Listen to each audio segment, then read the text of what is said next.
সালমান শাহকে আমার কাছে সবসময় মনে হচ্ছে অনেক ক্যারিজম্যাটিক একজন actor and owner style fashion sense আমি বলবো যে অনেকটাই টাইমের থেকে অনেক অ্যাডভান্স ছিল।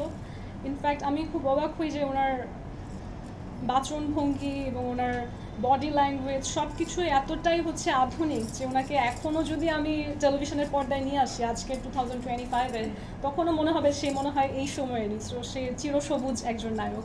সো আমি তার ব্যাপারে জাস্ট এটাই বলবো যে আল্লাহ তাকে জান্নাত নসিব করুন। আমার স্বপ্নের নায়ক নয়, তবে তিনি অনেক মানুষের স্বপ্নের নায়ক এবং সে সেটা হওয়ার যোগ্য।